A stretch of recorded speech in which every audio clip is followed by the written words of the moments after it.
Hello, hi, how are you doing? It's Matt. Welcome to a YouTube video of mine. Welcome to another video. Creativity. Creativity is the soulful aspect of life, I think, beyond emotion and honesty and so on. It is one of the holders of soul, one of the communicators of soul. And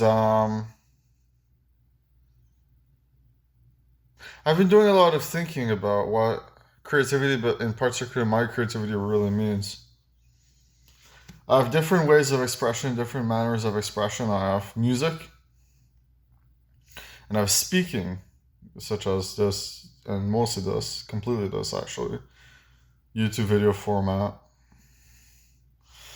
which I'd say would be the main two things. And, you know, I always love expressing myself. But sometimes what's fascinating about my creativity is that, and creativity in general, actually, in this instance, is that it can be so easy to know what to do, yet so hard to know why. And that's a fascinating topic. The thought of letting your inhibitions run loose and having the vapid aspect of the potential result go out the window. For some people, it's never there, but for some people, it hangs on like a loose thread, and you just gotta cut it. You just gotta let go of it, you know? And I find that if you do that enough, it kind of goes away by itself. So let's talk about what creativity entails and the logical basis of creativity. Because I think, as contradictory as it may seem on an initial glance, that there is logic behind creativity and that it actually kind of is a logical endeavor, despite its improvisational, free-flowing format. Now, the truth is I have loved so much of the shit I've done in the past, yet hated it as well. What I've loved is the journey, and what I've hated is the result. You'd think it would be the other way around, but for me, that's actually been the case. Because I love expressing myself. That's the key. I love expressing myself, but then I'll express myself. I think this is the greatest shit ever, right? I'll post it to YouTube or whatever, then I'll watch again and I'll like it quite a bit. That's been the case lately. Before wasn't the case as much, but there's a clear, distinct difference in what a person communicates in its initial perception from that person and what a person communicates in its end result. And that is kind of beautiful. It's beautiful. It's gorgeous in its own way, but it also is a fault. Why I'm saying it's beautiful and gorgeous is because, well, there's a point in thinking that when you are expressing yourself, you are not in full consciousness in the retrospective sense. So you're not overanalyzing shit. Some people do, but this is more speaking from personal experience. You're not overanalyzing shit. You're just doing it, you know? And that can create beauty. That can create a beautiful thing, indeed. Now, when I would produce, for example, I'd find myself at my desk, at my computer desk, and I put notes together, and I think this sounds pretty good, but it still sounds off. A day later, I'd come back to it. There's some inherent changes I need to make at that point because my perception became so warped while creating. In what I perceive to be a negative direction, because the song sounds worse, but that mishmash of ideals turned into a basis of ideals creates the direction that creates the product, So the truth is I found myself in love, in an adoration with my work. I found myself in adoration with the soul that I've put in. But it's always felt improvisational, which is a great thing, of course, because it is an improvisational basis. But then you get to the theory of the logic behind creativity. Logical thinking and logical deduction would be considered to be pointing out the obvious. To be pointing out the obvious in a thought process, to be pointing out the obvious in a theory, to be pointing out the obvious in reality. And this is the epitome of what makes logic work in its ultimate form, is that it is a deductive endeavor. And in many ways, you can argue that that is what creativity is as well, which is where the two link, the two bridge, and the two coincide into one another. Now, I've been madly in love with creative works that have felt to me so unorthodox that they cannot be predicted. Just like I have been madly in love with creative works that to me have not felt as out of left field, while still feeling out of left field, have felt more methodically out of left field. You can argue that this is a pivotal difference between the logical endeavor of creativity and the lack of logic while still retaining the passion, the soul, and the quality of creativity. But ultimately, when you think about it, everything is on a due line. Everything is on a set line, and not the very strict sense, but the very loose, yet forming itself way. In a way that always forms itself, that always can change, but that always ends up at a result that matches that distinct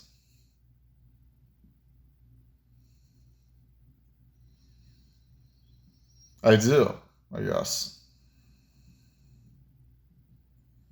And what's fascinating is that the idea I'm referring to is from the heart. It's from, it's from the chest. It's from the soul. It's from the mind. It's from the body. It's you.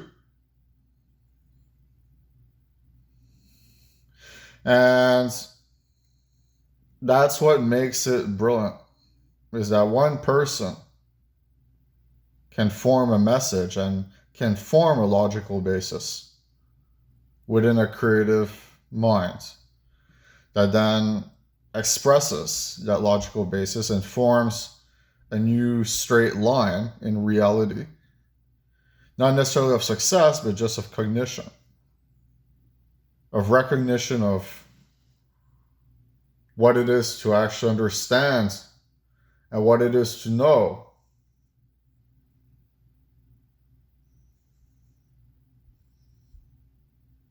That idea, but that result more specifically, and how it links to the perceptive mind.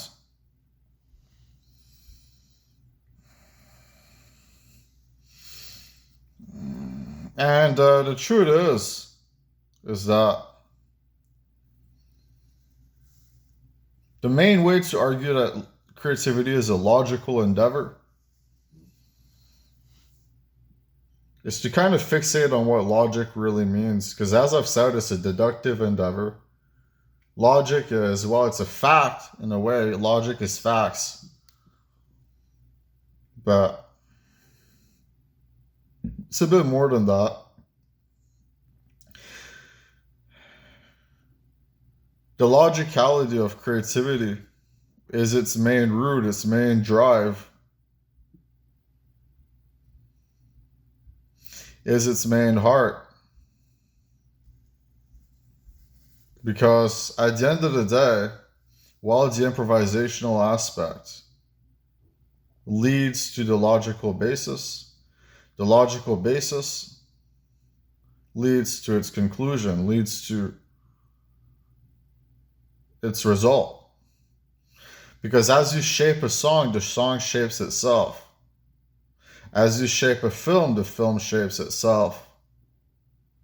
As you shape a speech, the speech takes form within its initial idea. And then as you keep on going, it forms the logical cognition. Not necessarily in the sense of, oh, you need to go 2/3 of the way through this to actually fully understand it, or, to begin to fully understand the bigger picture, although it could kind of be referred to in that way in a very strict literal sense. It's more than that. I adore creativity. I think it's the illest shit ever. I adore vivid moments in film, but especially in video games and music. I adore them. I adore people. We're very creative as a species. And there's something undoubtedly, knowingly beautiful about that. About the thought that within our minds, there is a soul. And within our soul, there is a breach that we form upon ourselves, where we are made to understand ourselves. And understanding ourselves is kind of the key, in a way, in the very bare sense, because that's what forms maturity, to knowing when to be that ultimate, that the utmost in passion and valor, although it always kind of can be the case, but there's a point in feeling when to feel, and there's a point in knowing when to know, and so on. That's kind of emotional restraint. That's an emotional connection, and at times emotional restraint, and so on. And that kind of links into the basis as well of the topic of the video, which is that logic serves to form reality. And we all adapt to reality. The adaptive process of the mind links to everything. And what makes us adapt is our logical thinking in its purest form. And that is gorgeous. Now,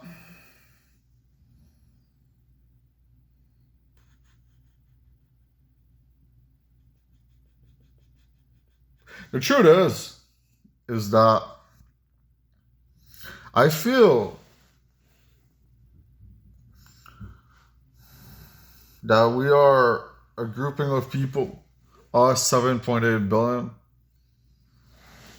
that have big hearts generally have big hearts, although there is a variance in that area, given we are all unique minds and personalities and so on.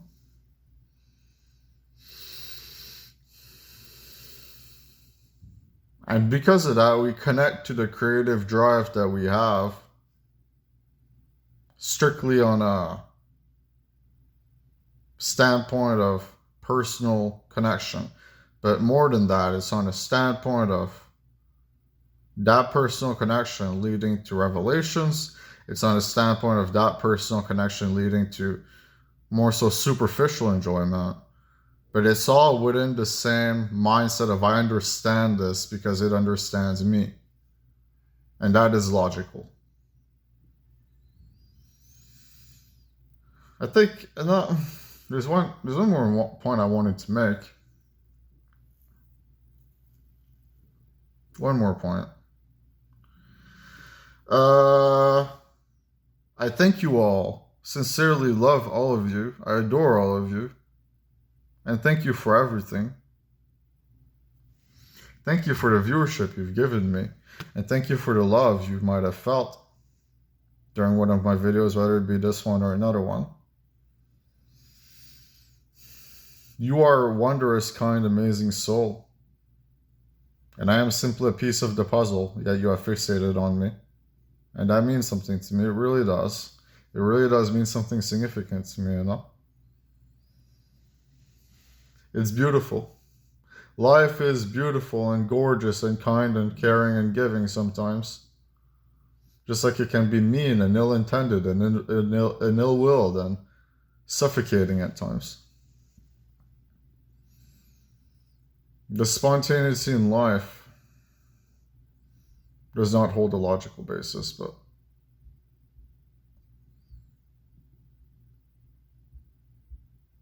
creativity does. And to me, that is the difference. It's interesting because it can kind of be seen as the other way around, some people. And I understand at the same time, just before I leave, I just want to make the point clear that there is, like, music theory is a thing, musical theory, but it's not a whole thing, if you ask me. It's a thing in the sense that you can study theory to become an artist that serves to understand the deeper picture of your work. But at the same time, a creative drive is of a creative mind. And a creative mind best suits the creative result. Thank you for watching. I love you. Goodbye. Logical thinking is creativity.